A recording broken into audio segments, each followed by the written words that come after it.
everyone, we are back here at OngkoBiggan, and today's class we will be doing sentence connectors part 2. So of course this topic is important for those of you who are doing your English language for your second paper, and of course those of you who are in your classes 11 and 12. So let's get started. At first we see here that in today's class we will be doing a lot of things with conjunctions. So in our part 1 of our video, we have learned the basic fundamentals of all of these joining words. Now we are seeing coordinating conjunctions. So what is a coordinating conjunction in the first place? So these are linking words which give equal value to the two elements, nouns, adjectives, clauses, etc. So let me explain it to you in details. So in coordinating conjunctions, they actually provide linking. It's a linkage between what? Between two elements. So whenever there is a linkage between two elements, where the elements can be what? They can be nouns, which means the names of anything. They can be adjectives, meaning the words that describe the nouns. They can be clauses. Clauses are, as we already know, they are a group of 2 or 3 different words that it also has a verb and it has a meaning of its own.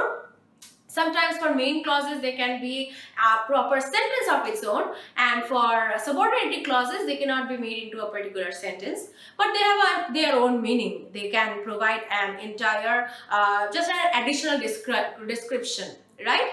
So for all of these 3 things, for joining 2 nouns, for joining 2 adjectives, and for joining 2 clauses, the words that we use, the linking words that we use, they are called coordinating conjunctions. So, what are the words? So, this is a limited list here, but there are many other words. What are the words here? We see at first and. So, and is for addition, meaning that there are 2 things and we want to include both of these things. So, we can use and, or means alternative, either this or the other thing. But means contrastive, that these are the things that have happened, but there is something more you want to say in the future, right? So there can be a contrastive sentence. Yet is also a contrastive sentence. They are both more or less the same, and nor is a negative thing. Neither this nor this. Okay? We will be of course seeing their examples in depth later on. So there is a note written here that for and so are sometimes mentioned as coordinating conjunctions, but modern English rarely uses them anymore for that purpose. They are more commonly used as subordinating conjunctions. So sometimes for and so are also mentioned here, but in modern English, in the English that we see in today's times, sometimes we do not use for and so, because most of the sentences that we see, we know that we will have fill in the blanks in our HEC exams, right? Most of the time we can go on by using only these words. For and so are not needed, but we of course need to remember their usages as well. Okay, now there are a few grammar rules with examples here. Conjunctions must go between 2 elements like nouns and clauses, etc. They link, and commas are exceptional except for and but. So sometimes we think what? Sometimes we think that whenever there is and, whenever there is but, meaning that whenever there is a conjunction, we do not use a comma. But this particular thing is wrong, right? We may think that whenever it is a list of things, only then we can use a comma. But whenever an and or a but comes into place, we do not need to use a comma. But this is wrong. We will clear our doubt in today's class.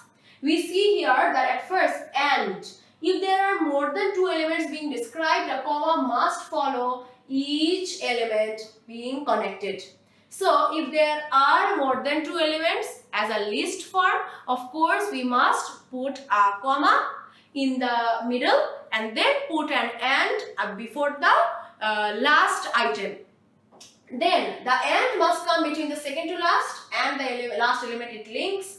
For only 2 elements, no comma is necessary. So it's a very easy thing. Let me just still give you an example. If I want to say apples and oranges, in that case, is there a use of a comma? Of course not. But if I want to say Guavas, apples and oranges. In that case, you need to write guavas, then put a comma, then write apples and oranges, right? It's as easy as it's written on the board. Now, for a but, a comma must always precede but. What does this mean?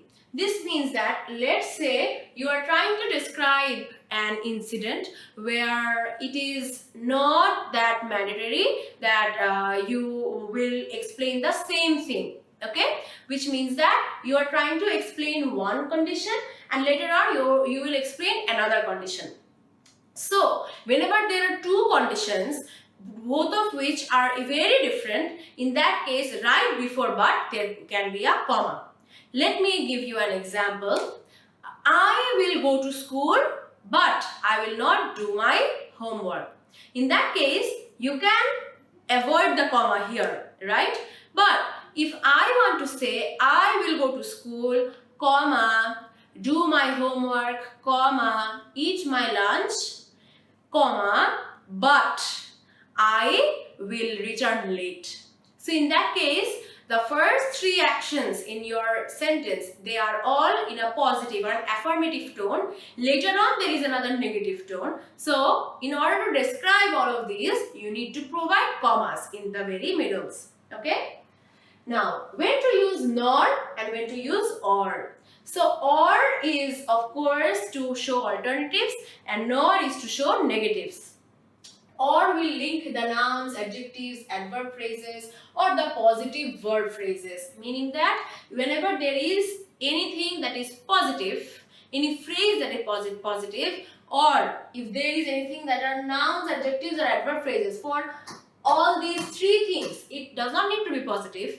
In that case, I will use or to provide my reference. And when do we use nor? If there is a negative verb phrase, in that case I'll use a nor. So nor is also often used with neither, like neither this nor that, right? So see the last example sentence below. Okay, I will go to that, as well as the correlative conjunctions. Later on we will go to those places. But yes, nor is basically used for negative verb phrases. I can say either you or I will do the homework.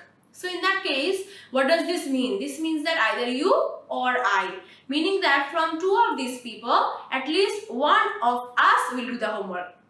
But if I say neither you nor I will do the homework, this means that from two of these people, there will be 0 people doing the homework. Neither of these people will do the homework. So this is totally negative, right? So this is what I'm trying to say here.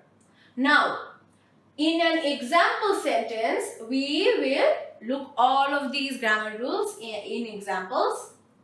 The graduate student had to teach section and take classes. So, had to teach section and take classes. So, they are both what? They are both same things. Like they are both phrases which describe the same academic parts. Teaching, taking classes. So, more or less, they are the same activities, right, or similar activities. But if you want to describe a different activity, in that case you need to provide a comma. How? The graduate student had to teach section, take classes and conduct research. Now, teach section, take classes, they are both academically the same section. But then we have conduct research. So conduct research is a section that is totally different from this particular thing that we are saying. So of course you need what? Of course you need a comma here. Okay, then after a comma, then there will be an and.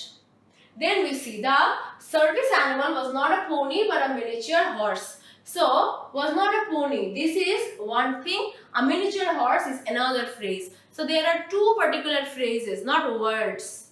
There are two particular phrases, both of which have different meanings. So, they must have a comma right before but. Then we see yet. If there is yet, it does not need a comma. He was exhausted yet very happy. It does not need any comma. But if there was a but here, in that case, you needed to put a comma right after exhausted. Mary had not gone to the store, nor had she visited the gym.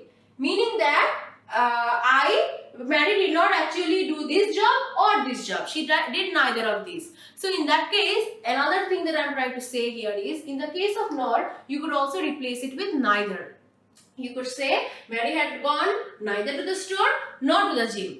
They are both fine. Okay, so you can use these words interchangeably.